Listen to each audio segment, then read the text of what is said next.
Saúdo a todos que vão ter a oportunidade de acessar este vídeo na santa paz de Deus. Irmãos, nós vamos contar aqui a história da vida do nosso irmão Felipe Pavan. Este nosso irmão foi o primeiro ancião ordenado no Brasil pelo nosso irmão Luiz Francisco. Então nós vamos contar a trajetória da vida desse caro servo de Deus. E durante esse relato, nós vamos mostrar fotos de São Paulo Antigo, do irmão Franciscão, outros irmãos também, companheiros dele, companheiro do nosso irmão Felipe Pavan também, fotos de igrejas e da São Paulo, daquela época onde aconteceu essa história. Então, peço a todos que, enquanto ouvirem o relato, vocês prestem atenção nas fotos, porque essas fotos vão trazer para vocês uma riqueza de detalhes, vão relembrar vocês como era a cidade naquela época que se desenrolou essa história.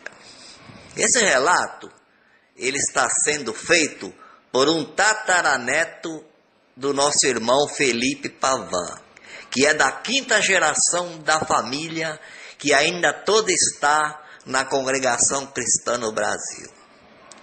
Então nós vamos passar a vocês esse relato. Fiquem todos na paz de Deus. Amém.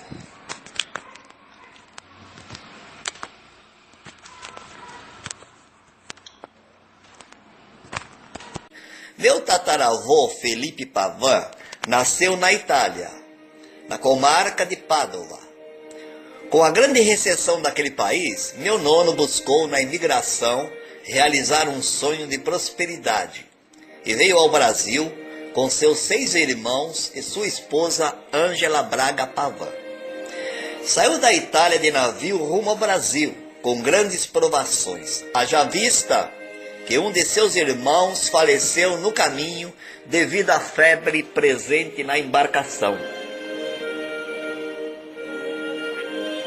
Chegou ao Brasil por volta de 1890, com 25 anos de idade.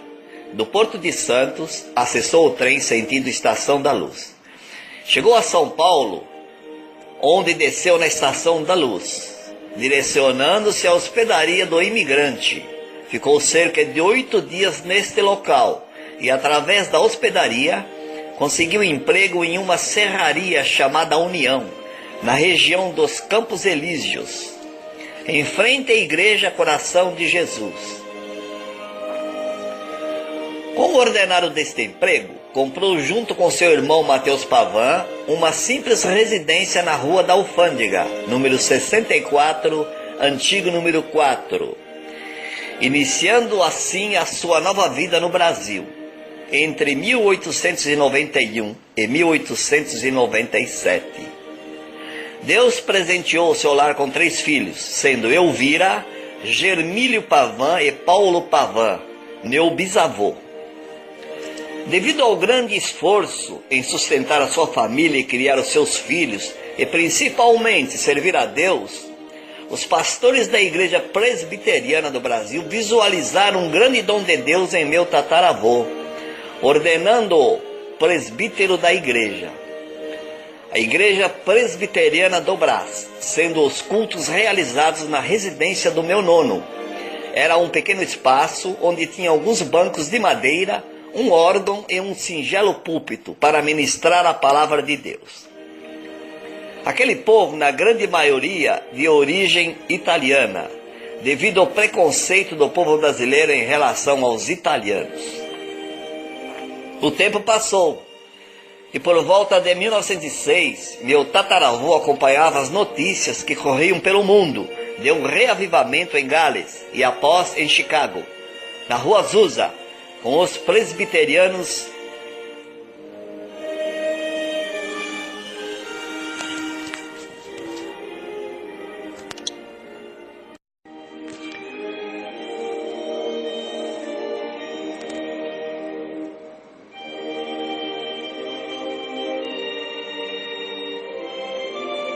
Como os presbiterianos não criam na promessa do Espírito Santo, acreditaram que era um anúncio do anticristo, e meu nono acompanhava preocupado a expansão deste movimento. E no decorrer de 4 anos, enquanto meu nono cumpria os seus deveres aqui no Brasil, o Senhor operava grandes milagres e obras nos Estados Unidos, através de grandes homens como Luiz Franciscon, William Durham, William Seymour, Giuseppe Beretta, entre outros. Através de uma profecia proferida por William Durham, Luiz Franciscon é incumbido de levar a mensagem divina à colônia italiana, com a promessa de Deus que no Brasil havia um grande povo para o Senhor salvar. Aqui, irmão, nós aconselhamos a ler o testemunho de Luiz Franciscon, livreto da CCB, que vocês lá vão ter maiores detalhes. Retornando-se de Santo Antônio da Platina, o caro irmão Franciscon chegou a São Paulo e hospedou-se na região do Brás. No sábado, dia 25 de 6 de 1910, passou pela rua Piratininga e avistou um salão de barbearia e lá entrou, perguntando ao barbeiro se morava algum crente na região. O mesmo respondeu que de frente à barbearia havia um cortiço, onde morava um crente chamado Ernesto. O irmão Franciscon o procurou e, conversando com ele, foram juntos à casa do meu nono, Felipe Pavan. Lá chegando, encontraram somente a minha tataravó, Ângela, e algumas crianças, pois o meu nono tinha ido fazer um piquenique, costume dos presbiterianos da época. Estas crianças eram Germílio Pavan e Paulo Pavan, filhos de Felipe Pavan, e também João Finotti, na época com 16, 17 anos de idade. Quando entraram naquela casa, o irmão Franciscon disse: que a paz de Deus esteja nesta casa. A senhora me dê licença, pois o Senhor me enviou nesta casa para anunciar a graça de Deus. Minha nona disse: com todo prazer. O irmão Franciscon falou da graça de Deus para a minha tataravó e pediu licença para fazer uma oração, ressaltando que ele orava de joelhos, já que os presbiterianos oram de pé. Minha nona disse: posso me ajoelhar também. Quando buscaram o Senhor em oração, o irmão Franciscon orava lindamente e a nona Ângela sentia uma alegria tão grande, chorava como criança. Quando levantaram da oração, perguntou quando tinha culto na igreja. Foi-lhe posicionado que aquela noite haveria um culto e prometeu que retornaria à noite. Quando foi mais à tarde, meu nono retornou do piquenique. E nona Ângela contou-lhe as boas novas, dizendo que um servo de Deus do Zewa veio ao Brasil para anunciar a graça de Deus para nós, e retornará à noite para o culto. Quando chegou a hora do culto, o irmão Franciscon sentou-se no último banco. Foi quando nona Ângela o enxergou e avisou o meu nono Felipe que aquele era o homem que tinha estado em casa. Sendo assim, o nono Felipe chamou o irmão Franciscon à frente e falou assim: o Senhor pode falar tudo o que sente, tem toda a liberdade. Sendo assim, o Senhor encheu o irmão Franciscon de força e ele falava de salvação e como o Senhor o tinha enviado àquele país. Foi, segundo o relato dos meus descendentes, um culto maravilhoso. Findado o culto, o irmão Franciscon perguntou ao meu nono Felipe quando teria culto novamente. E devido às maravilhas que sentiram, seria feito outro culto amanhã. Assim foi feito por 3 dias seguidos, até que no terceiro dia o irmão Franciscon pregou a palavra em Atos dos Apóstolos, capítulo 2, e anunciava a promessa do Espírito Santo. Os presbiterianos não criam nesse dom e cantavam um hino: teu Espírito derrama sobre nós. Vindo eles a relatarem que o Espírito Santo já estava sobre eles, expulsaram o irmão Franciscon de forma violenta, sendo que o mesmo pegou o seu guarda-chuva e saiu dizendo: que a paz de Deus esteja convosco. No dia seguinte, o pastor Modesto Carvalhosa teve uma reunião com o meu nono, Felipe Pavan, dizendo que não era para conceder liberdade ao Franciscon, pois ele era um falso profeta. Sendo assim, meu primo nono Felipe disse que se era um falso profeta, não teria mais liberdade. No outro culto, o irmão Franciscon retornou e meu nono Felipe o procurou dizendo que ele podia se reunir com eles, mas que não tinha mais liberdade, pois era um falso profeta. No outro culto, o irmão Franciscão retornou, e meu nono Felipe procurou, dizendo: você pode se reunir conosco, mas não tem mais liberdade. O irmão Franciscão disse: eu não sou um falso profeta, e também que não tinha vindo ao Brasil por sua vontade, e ele deixou a fábrica de ladrilhos e sua família a mandado de Deus, e foi-se embora. Quando o irmão Franciscão saiu, o tio do nosso irmão João Finotti, Santo Potauti e Isabela Potauti, saíram ao encontro do irmão Franciscão. Ele disse: o irmão vem fazer oração na minha casa. O irmão Franciscão disse: se Deus quiser, irei. Começaram a fazer os cultos na casa do irmão Santo Potauti por 15 dias. Minha nona Ângela largava o culto da presbiteriana para estar junto aos irmãos desta casa. No momento em que meu nono rejeitou o irmão Franciscão, entrou nele uma angústia de morte. Não tinha mais prazer em viver, não tinha forças para levantar e trabalhar, não conseguia se alimentar. E dizia para minha nona: Ângela, o que será que fiz para não ter mais prazer neste mundo? Sinto uma angústia muito grande. E um dia, trabalhando na Serraria União, apareceu um anjo. Nono Felipe descrevia-o, dizendo que ele usava vestes de príncipe, e o chamou pelo nome, dizendo: Felipe, por que rejeitaste aquele meu servo? Eu o mandei aqui no Brasil, porque aqui tem um grande povo para salvar. Se você obedecer, será bem para a tua alma, e terás a vida eterna. Senão, naquele dia, o fogo estará preparado para aquele que não obedecer ao Senhor Deus. E mostrava para ele o fogo. Naquele momento, o nono Felipe começou a pedir perdão. Pediu perdão a Deus e chorava muito. Quando retornou para casa, pediu para a nona Ângela que fosse ao encontro do irmão Franciscão, dizendo que quero conversar com ele. A nona Ângela disse: você o mandou embora e agora quer que eu o chame? Quando ela o chamou, o irmão Franciscão ficou muito feliz, contente, e disse: louvado seja Deus! Quando o Senhor quer operar, homem nenhum pode impedir a obra de Deus.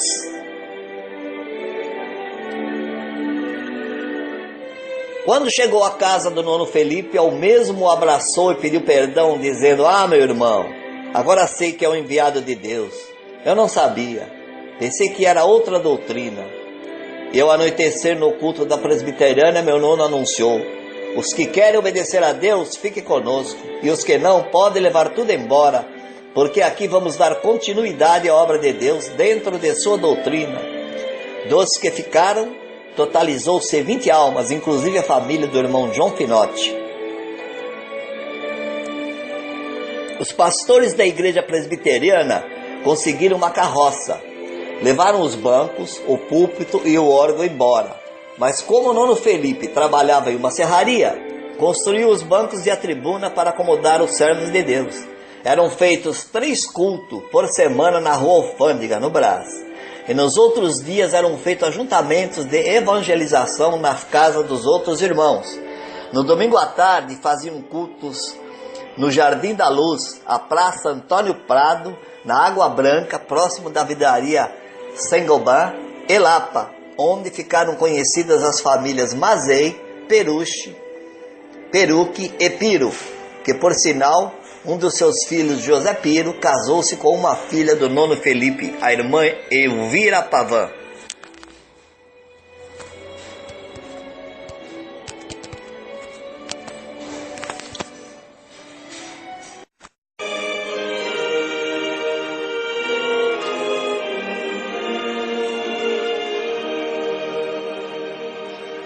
Depois de 2 meses, no mês de agosto de 1910, foi realizado o primeiro batismo no rio Tietê, Ponte Grande, onde foram batizados pelo irmão Luiz Franciscão, o nono Felipe Pavan, Ângela Pavan, Germílio Pavan, Paulo Pavan, Esterina Finotti, João Finotti, Santo Potauti, Isabela Pontauti, além de irmãos convertidos na época e o irmão Ernesto. No final de agosto, o Senhor mostrou ao irmão Franciscão que deveria ir ao canal do Panamá e sentia em seu coração ungir o nono Felipe como ancião. Porém, ele não tinha a promessa do Espírito Santo com evidência de novas línguas, e não poderia ordená-lo. Buscaram a Deus em oração, mas o nono Felipe não era selado. Sendo assim, o irmão Franciscão partiu ao Porto de Santos, e lá chegando recebeu uma notícia inesperada, porque o navio postergou a partida para depois de 8 dias. Nisto, embarcou no trem novamente para retornar a São Paulo. Só que, enquanto o irmão Franciscão passava por todas as coisas, o nono Felipe orara constantemente, pedindo o selo da promessa, e aconteceu de madrugada. Dormiu pedindo a Deus, acordou falando em línguas, sendo ele o primeiro a ser selado em terras brasileiras. Quando o irmão Franciscão retornou, encontrou o povo em grande alegria e descobriu que o Senhor tinha selado o nono Felipe e o irmão Ernesto. Não teve dúvidas. No dia 4 de 9 de 1910, ordenou o nono Felipe Pavan como o primeiro ancião ordenado no Brasil, e depois foram juntos ordenar o irmão Ernesto. Ficou o tempo solicitado pelo Porto, e o irmão Franciscão partiu e foi para o Panamá, deixando aqui os 2 obreiros para zelar, evangelizar e prosperar esta obra de fé. Algum tempo depois, o irmão Ernesto começou a dividir a igreja, com profecias falsas e ajuntamentos fora da doutrina. Conseguiu conquistar alguns irmãos para congregarem com ele, e os demais irmãos ficaram congregando com o nono Felipe.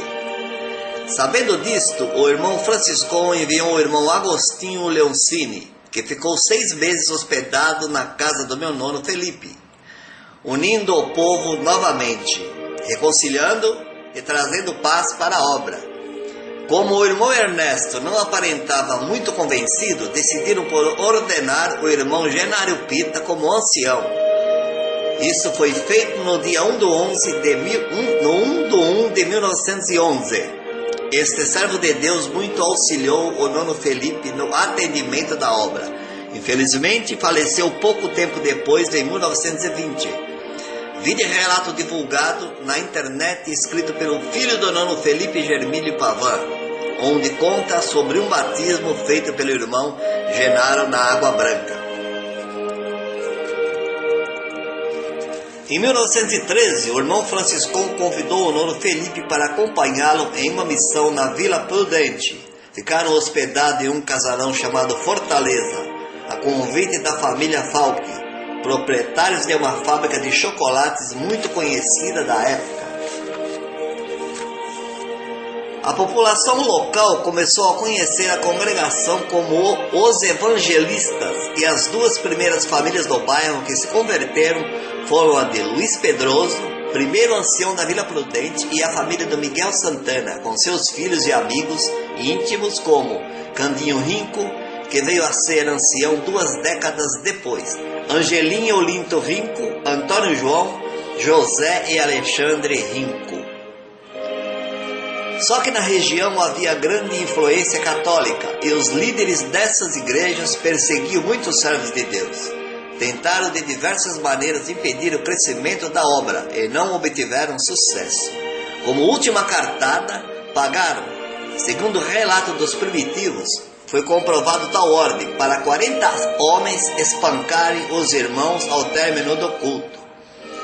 Era feito entre o nono Felipe e o irmão Ernesto um rodízio de 15 dias. E quando espalhou o boato que iriam bater nos crentes, o irmão Ernesto se negou a ir. Procurou o nono Felipe e esclareceu isto. O nono Felipe disse que não fazia mal e que ele iria se Deus quisesse, e foi. Chamou o seu filho Paulo Pavan, meu bisavô, dizendo a ele que iriam passar uma grande tribulação, mas que o Senhor estava com eles.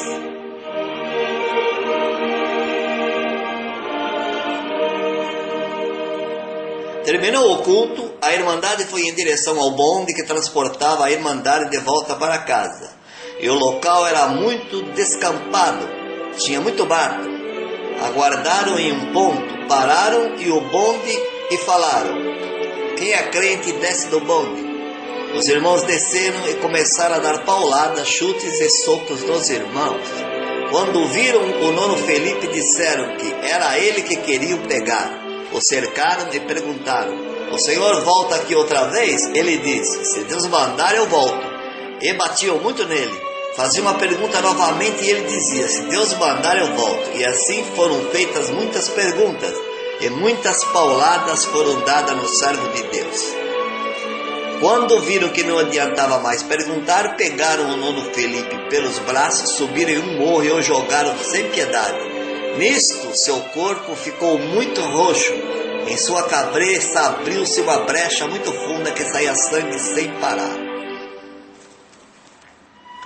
Quando ele não conseguia mais levantar, perguntaram para ele: o senhor volta aqui outra vez? E ele confirmou: se Deus mandar, eu volto. O meu bisavô Paulo, que na época tinha 17 anos, estava escondido junto ao irmão Jeremias, esperando soltarem o nono Felipe para o ajudarem a carregar de volta para casa. E assim o fizeram. Quando chegaram, a nona Ângela assustou de ver o estado do nono Felipe, com um lenço enrolado na cabeça, todo ensanguentado, e ficou muito atemorizada. O nono Felipe disse para não fazer rumor e pediu que entrassem. Assim foram buscar o Senhor em oração, e o Senhor proferiu na boca do nono Felipe que aqueles que tocaram na menina dos olhos do Senhor sofreram grandes consequências deste ato. Levantaram da oração, o nono Felipe mal conseguiu deitar na cama devido às dores que sentia. No dia seguinte foi visitado por um médico e, contando o que sucedeu, o médico queria processar os homens, mas o nono impediu, dizendo que o advogado dele é Jesus Cristo. Depois de alguns anos, o irmão Dirceu, casado com a filha do nono Felipe Pavan, irmão Rebeca, foi evangelizar na região da Vila Prudente e relatou este ocorrido. Lá estava o genro de um dos homens que bateram no servo de Deus, e disse que o seu sogro tinha uma ferida que não cicatrizava, e completou dizendo que entre eles uns ficaram loucos, outros morreram. Infelizmente não tiveram este privilégio de serem salvos pelo Senhor.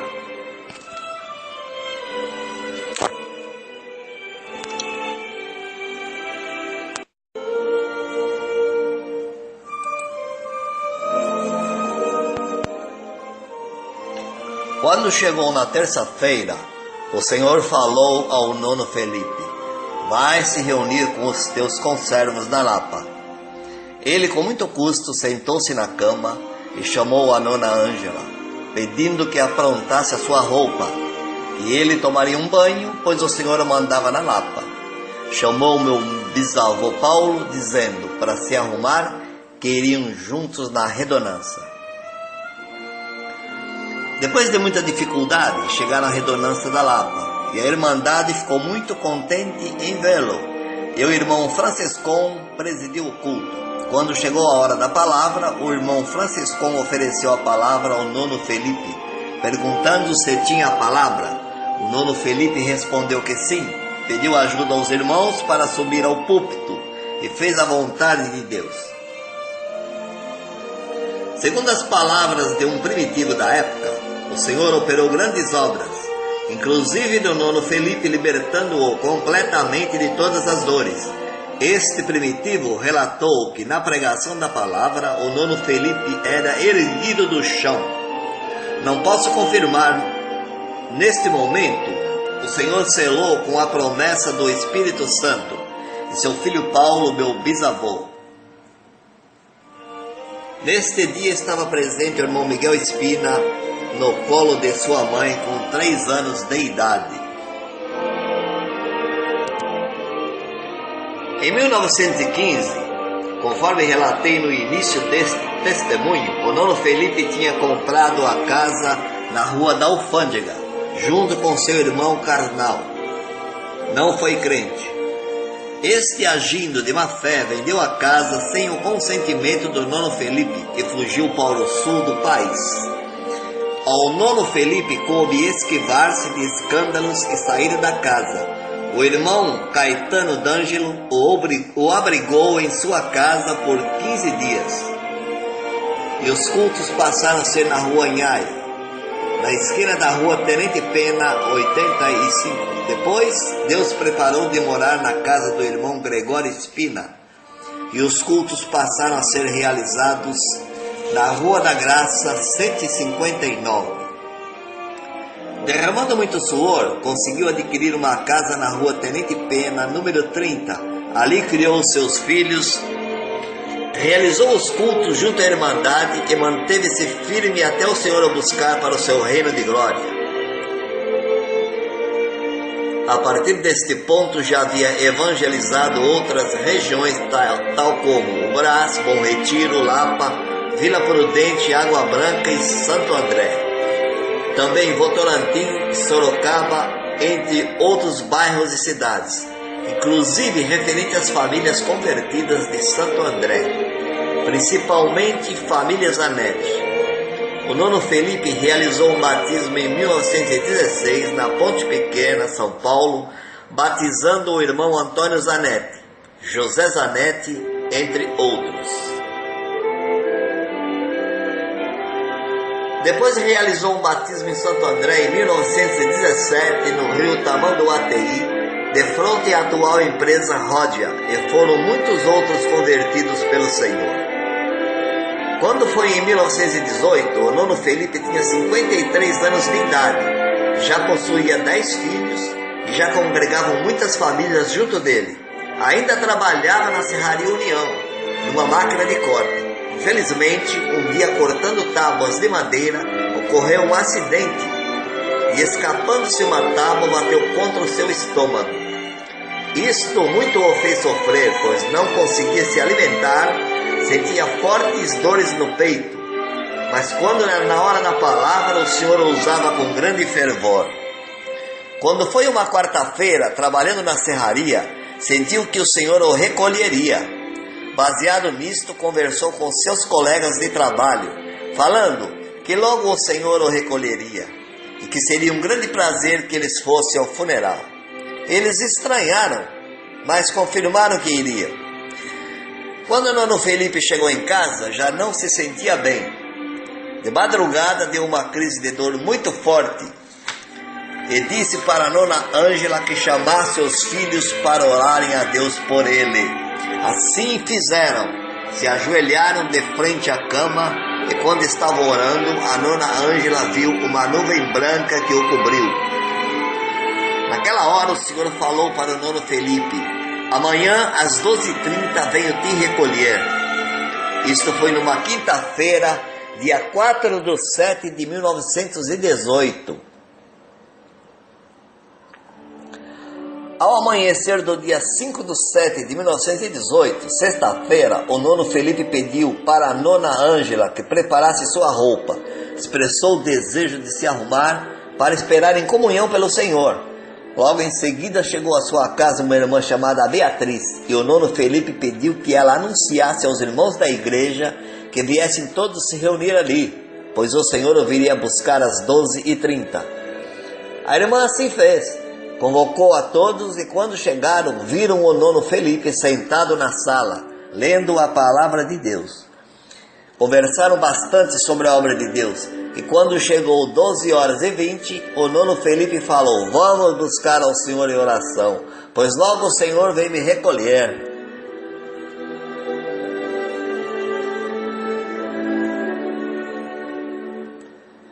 Puseram-se em oração. Às 12h30 o Senhor o recolheu para a sua glória. Estavam todos em prantos, principalmente nona Ângela e os filhos. Uma vizinha que morava pertinho, que não era serva de Deus, entrou na sala e disse para a nona Ângela: não chore, pois o seu Felipe não morreu. Foi uma vertigem que deu nele. Começou a esfregar em seus braços vinagres e de repente o nono Felipe retornou dizendo a ela: arrependa-te, busca a salvação, porque a minha hora já é chegada. E tornou a falecer de forma definitiva, rumo à eternidade com o Senhor. Isto foi, além de meus descendentes, testificado, relatado e contado por muitos irmãos primitivos da época que estavam naquela casa. Foi considerado morto às 13 horas pelo Dr. José Rebelo Neto, causa da morte, síncope cardíaca, sendo enterrado no cemitério do Araçá, sob a ajuda financeira do servo de Deus Antônio Cardoso Gouveia, que seria ordenado décadas depois diácono do Bom Retiro. Todos os filhos do nono Felipe foram fiéis ao Senhor até a morte, e a sua descendência até os dias atuais servem a Deus, por misericórdia, da qual também faço parte, eu que faço este relato, sendo eu a quinta geração da família dentro da congregação cristã no Brasil, esperando no retorno do Senhor Jesus. Deus vos abençoe. Irmãos, também eu quero agradecer a Deus por Ele ter me dado a honra de fazer este vídeo relatando, irmãos, a história da vida deste nosso querido irmão Felipe Pavan, que foi o primeiro ancião da congregação cristã no Brasil. Um trajeto, um exemplo de vida maravilhoso e de sofrimento pela obra de Deus, sendo que a sua morte foi mais maravilhosa do que a sua vida. Dou graças a Deus por tudo. Deus seja louvado. Fiquem todos na paz de Deus. Amém.